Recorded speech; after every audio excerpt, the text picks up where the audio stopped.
Todo o livro, toda a carta de João está concentrada como uma tese do amor, de provar que Deus é amor, de provar a questão do amor de Deus para com o seu povo.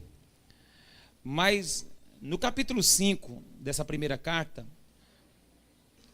o apóstolo João, ele vai fazer algumas observações e algumas constatações, e vai nos ensinar que a igreja, ela deve saber, e ele usa muito essa palavra, sabemos que, temos consciência que, temos certeza disso.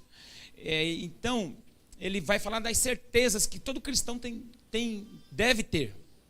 As certezas que você, eu, como crente, como servos de Deus, que conhece a Cristo, deve ter. E ele inicia o capítulo 5 falando sobre esse novo nascimento, essa certeza de que você já é de Deus.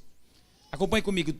Todo aquele que crê que Jesus é o Cristo é nascido de Deus. E todo aquele que ama o que o gerou também ama o que dele é nascido. Nisto conhecemos que amamos os filhos de Deus, se amamos a Deus e guardamos os seus mandamentos. Então aqui, o apóstolo João dá início ao capítulo 5, e depois eu quero que você mantenha a Bíblia aberta para que a gente possa ver os versículos que ele vai dar essas certezas de uma vida cristã. Ele está dizendo, se nós já cremos em Cristo, somos nascidos de Deus. E todo aquele que é nascido de Deus, é gerado dentro dele uma consciência. Consciência de amor. Uma consciência, uma convicção, uma certeza de algumas coisas importantes que ele vai tratar no capítulo todo. Se você é nascido de Deus, Deus te dá convicções. Se você já foi gerado por Deus, ou gerado de Deus, Deus agora começa a plantar em você convicções, certezas acerca da sua fé, certezas acerca da sua vida com Deus. E a primeira certeza que João vai listar, ou elencar, nesse capítulo de número 5, está no verso de número 13. Eu gostaria que você acompanhasse comigo. 5:13. Diz assim: e estas coisas vos escrevi, para que saibais que tendes a vida eterna. Vós que credes no nome do Filho de Deus. Isso aqui é uma certeza. João está dizendo, eu estou escrevendo isso aqui para que vocês tenham certeza, para que vocês saibam que vocês têm a vida eterna. Então essa é a primeira certeza que o crente tem ou deve ter. Essa é a primeira convicção que você, como cristão, tem que ter. Se você ainda não tem essa convicção, você deve ter. Você deve ter a convicção que você tem vida eterna. E aqui é necessário a gente entender uma coisa, irmãos. Jesus não morreu na cruz só para te salvar. Jesus morreu na cruz para te dar a vida eterna. E a Bíblia diz que a vida eterna é esta: que conheçam a ti como Deus verdadeiro e a Cristo Jesus a quem enviaste.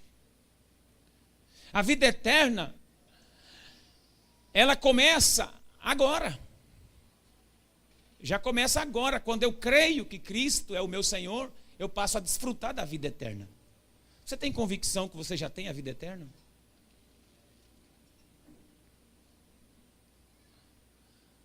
A promessa de Deus não é só para te dar o céu.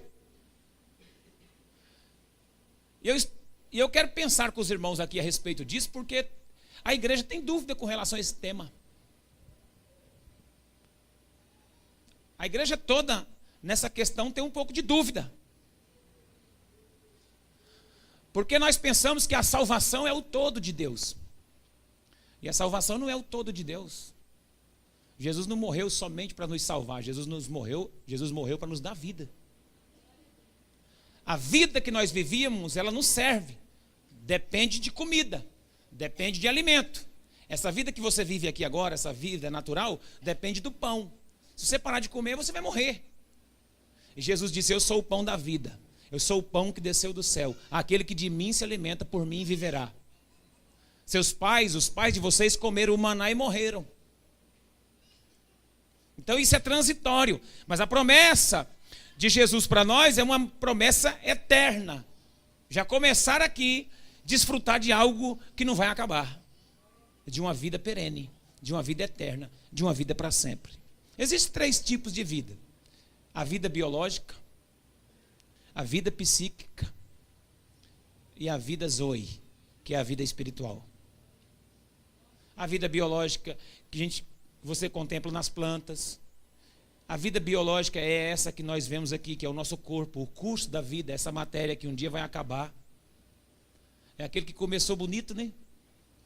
E terminou.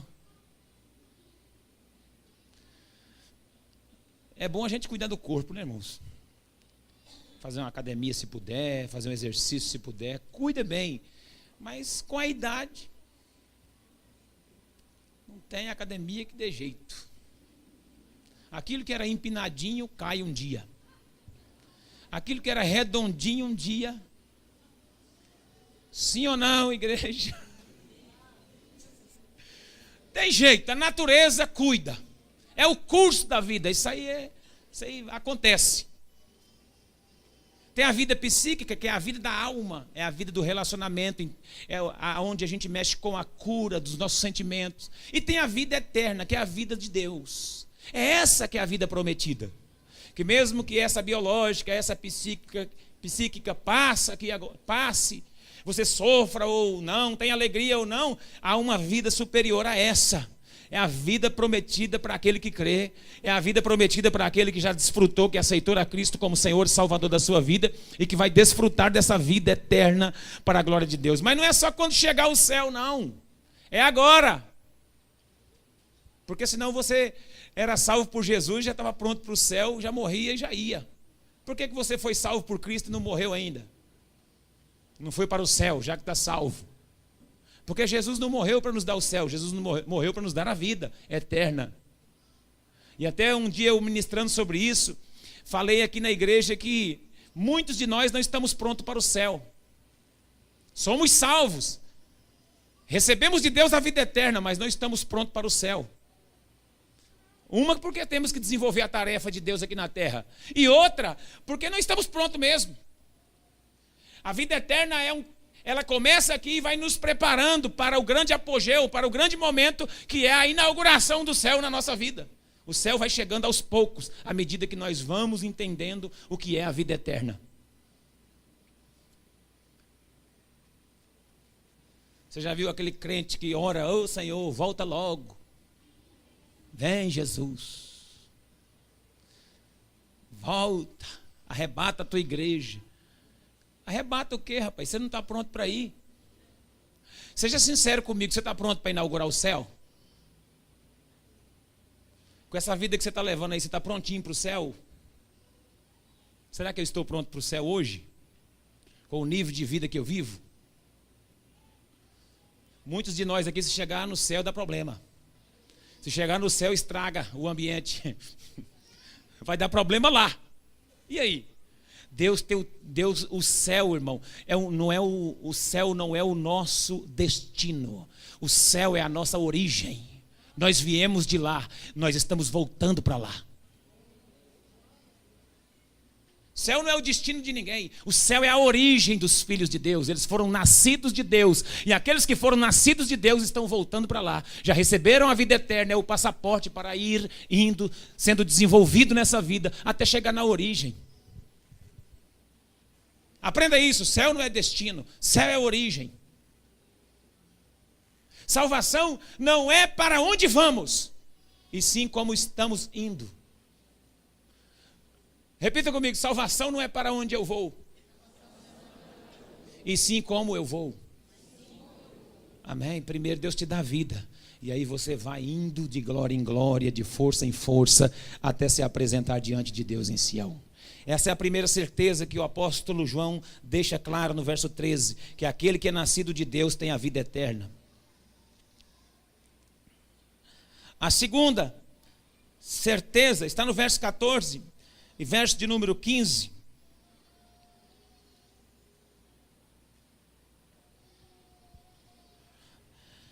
E essa é a confiança que temos nele, que se pedimos alguma coisa segundo a sua vontade, ele nos ouve. E se sabemos que nos ouve, em tudo o que lhe pedimos, sabemos que já alcançamos os pedidos que lhe fizemos. A segunda certeza é que ele sempre ouve as nossas orações. Você podia dar uma glória a Deus. Você deve ter a certeza de que quando você ora, ele ouve. A Bíblia diz que a mão de Deus, os ouvidos de Deus, a mão de Deus, a mão não está encolhida, os ouvidos não estão agravados, para que não possa ouvir a oração do seu povo, para o clamor do seu povo. A Bíblia diz que quando Salomão inaugurou o templo no Antigo Testamento para o povo adorar, o Senhor manifestou a sua glória e disse que o Senhor, ele ia ouvir toda a oração feita naquele lugar. O Senhor ouve a sua oração. Deus não ouve só a oração do pastor, não, irmão. Pastor, ora por mim aí, que a sua oração é mais forte. Deus ouve a oração do pastor, mas ouve a sua também. E essa é a grande verdade, a grande beleza e a grande riqueza do Evangelho. Que Deus ouve os seus filhos. Deus é Pai, ouve os seus filhos. Você pode ajoelhar em qualquer lugar, você pode falar com Deus em qualquer momento, em qualquer ambiente, no seu quarto, na rua, andando, dirigindo. Olha, você pode falar onde você quiser, porque Deus está pronto para ouvir. Deus está pronto para atender a oração feita do seu povo. Essa é a grande certeza que nós temos, que Deus ouve a oração da sua igreja.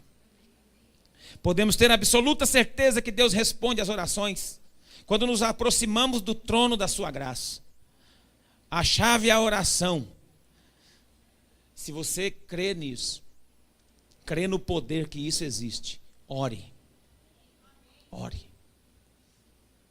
Quanto tempo você tem dedicado à oração? A oração é uma chave que você tem. Fala com Deus. Como é orar? Como é orar? Alguém sabe orar? A Bíblia diz que nós não sabemos orar como convém. É o Espírito Santo que intercede por nós. Como então desenvolver a minha oração? Oração é falar com Deus. Oração é o modelo que Deus deixou de diálogo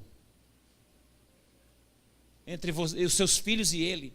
Você pode chegar a qualquer momento e falar com Ele pela oração. E Deus responde o seu clamor. E Deus vem em resposta ao choro, à lágrima. Deus vem em resposta à sua petição.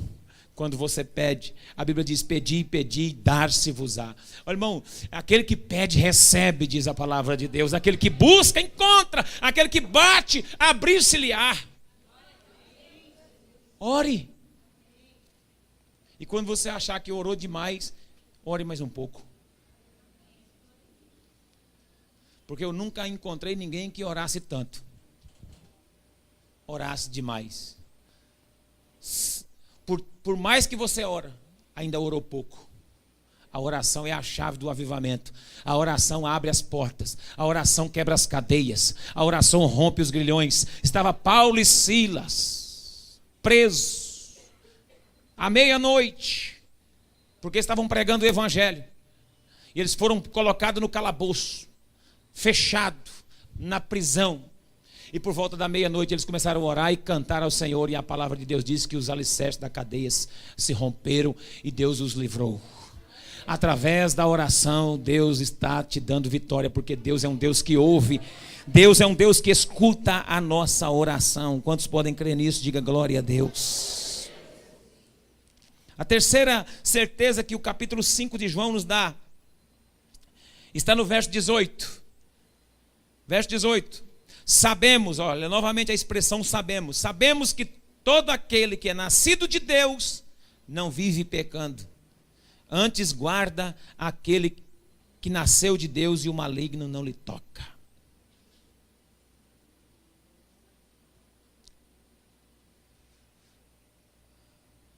A terceira certeza é essa: você já tem a vitória sobre Satanás e sobre o pecado. Você já tem a vitória sobre o diabo e sobre o pecado. Olha o que o texto diz, irmão. Sabemos, ou seja, e a certeza que temos é essa, que aquele que é nascido de Deus não vive pecando.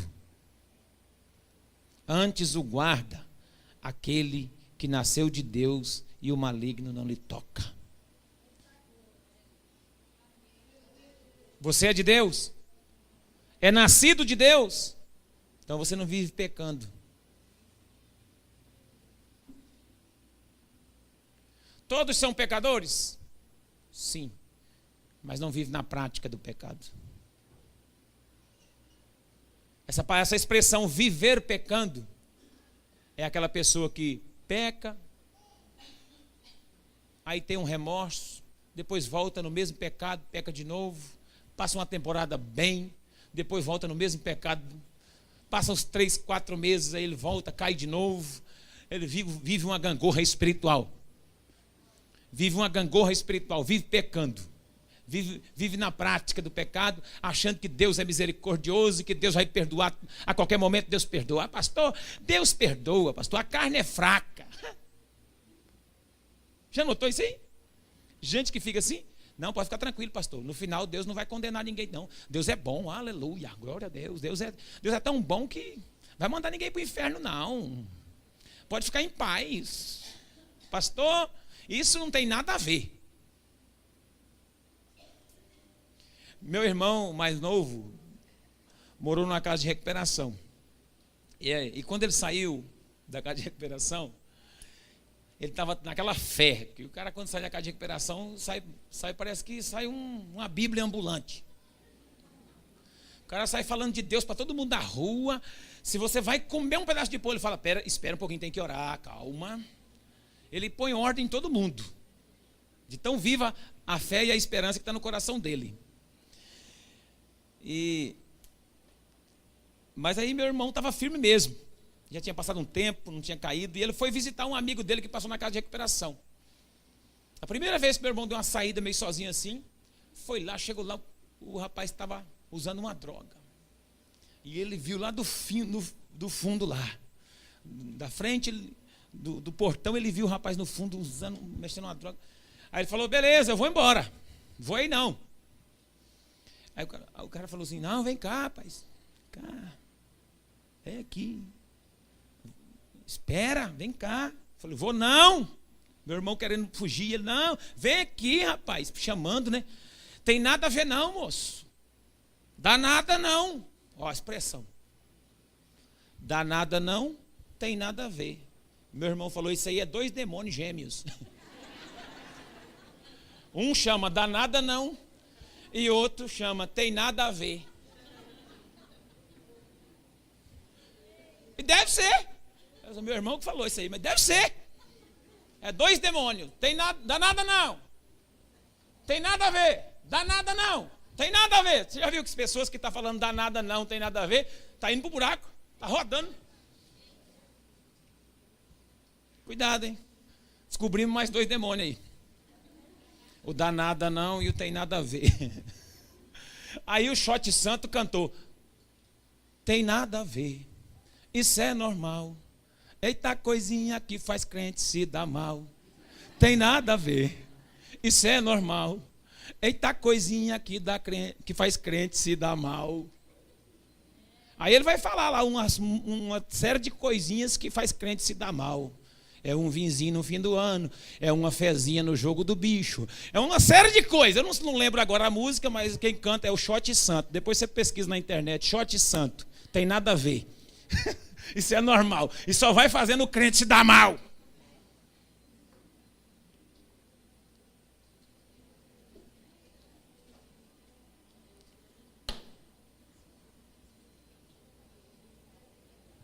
Quem é nascido de Deus não vive pecando. Meu irmão fugiu do pecado aquele dia e venceu, graças a Deus, está firme. Está firme. Fuja! Fuja da aparência do mal. Mas ainda João cita mais uma coisa importante aqui. No verso de número 19. Acompanhe comigo, mais uma certeza. Sabemos que somos de Deus. E que o mundo inteiro jaz no maligno. Mas uma certeza, irmão, que Deus nos dá através daqui do apóstolo João. Sabemos que somos de Deus. Declaro na sua vida agora, e você pode declarar depois para quem estiver ao seu lado. Você pertence a Deus. Fala para quem está ao seu lado, você pertence a Deus. Deus te conhece desde o ventre da sua mãe. Deus te conhece, irmão. Deus sabe o seu CPF. Deus sabe o seu endereço. De repente você está aqui e fala assim, meu Deus, por quê? Porque Deus te conhece. Não há como você escapar da mão de Deus. Você é conhecido do céu. Sabemos que somos de Deus e que o mundo está sob o poder desse maligno. Então, irmão, você já sabe uma coisa, você pertence a Deus, mas o mundo não, o mundo é do maligno. Então tem coisas nesse mundo que não vai ter conserto, mas você tem, porque você é de Deus.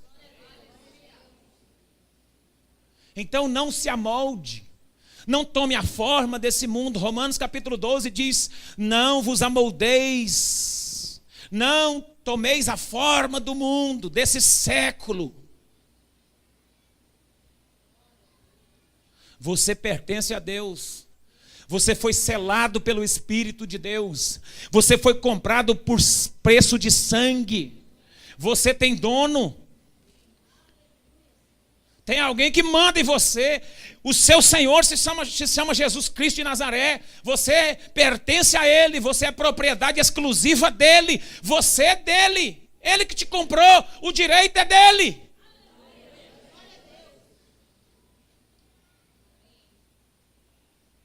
Você não é dono de si mesmo. Você pertence a Deus. Essa é uma certeza que todo aquele que é nascido de Deus tem que ter. E por último, verso de número 20. Também sabemos que, outra certeza, nós já sabemos isso, que o Filho já veio e nos deu entendimento para conhecermos aquele que é verdadeiro. Aleluia. Aleluia. Olha o texto. Sabemos também que o Filho de Deus veio e nos deu entendimento para que conheçamos aquele que é o verdadeiro. E nós estamos naquele que é o verdadeiro. Em seu Filho Jesus Cristo, este é o verdadeiro Deus, a vida eterna. Última certeza desse texto do capítulo 5 de 1 João é que Jesus Cristo é o Deus verdadeiro. Ele usa a expressão verdadeiro 3 vezes só nesse versículo. Jesus é o Cristo, Cristo é o Deus verdadeiro, Jesus Cristo é o Senhor, Jesus Cristo é o verdadeiro, Jesus Cristo é o verdadeiro. Por que usa essa expressão, o verdadeiro? Porque sem dúvida nenhuma há um Deus paralelo, há um Deus falso, há um Deus com D minúsculo. E aqui há uma constatação bíblica que Jesus Cristo é o Deus verdadeiro. Este pode ser considerado o resumo dessa carta. Pode ser considerado o resumo de tudo isso que eu falei, das certezas e das verdades explícitas dessa carta de 1 João. Jesus Cristo é o verdadeiro. Ele está dizendo, sabemos que o Filho de Deus veio e nos deu entendimento para que conheçamos aquele que é o verdadeiro. Você já conheceu o verdadeiro Deus, irmão? Quem é seu Deus? Você pertence a Ele? Suas orações são atendidas? Você pertence a Deus? Você já conhece o verdadeiro Deus? Quem é Deus para você? Quem é Deus para você? Essa é a maior certeza que temos que ter, a maior de todas. Este é o fundamento central que nos conduz a viver em amor e obediência. É a certeza de estar naquele que é a verdade e nos ensina todas as coisas.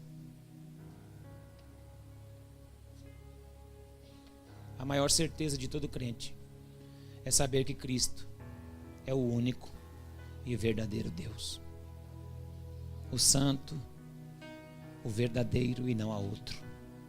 Você não pode ter dúvida. Você não pode amar a dois senhores.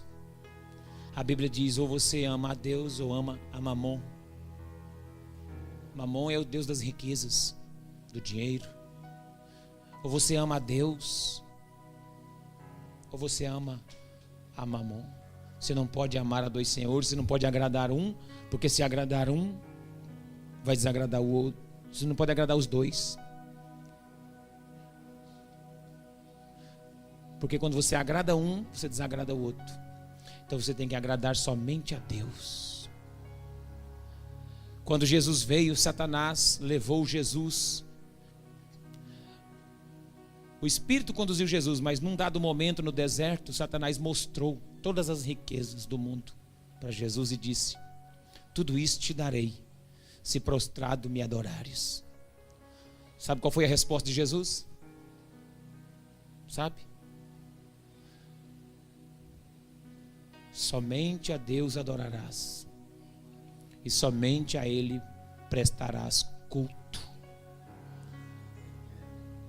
Você adora a quem? Você adora o quê? Você conhece o que você adora? Você conhece o Deus que você cultua? Você sabe quem é Cristo? O que Ele fez por você? Você tem certeza que Cristo é Deus? Ou você imagina que Cristo é só mais uma entidade religiosa?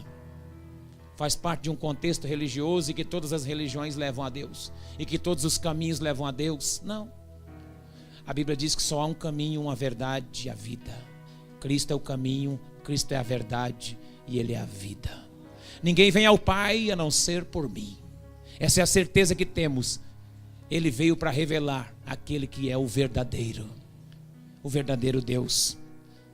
O Deus que nos salvou, o Deus que nos deu vida eterna, o Deus que ouve nossas orações, o Deus que nos entende, o Deus que já venceu por nós e que nos deu condições de não viver mais pecando. O Deus verdadeiro.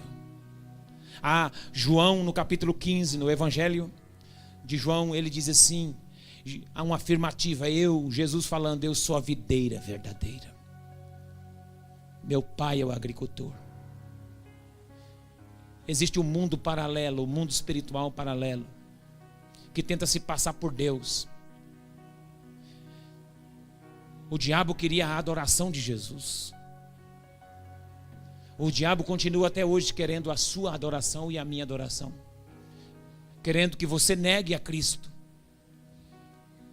E você nega a Cristo quando você não o adora, quando você não o reconhece como verdadeiro. Quem é o Deus da sua vida? Você reconhece que Cristo é verdadeiro na sua vida, no local de trabalho, na escola, no seu testemunho público? Você reconhece que Deus é verdadeiro, que Cristo é verdadeiro?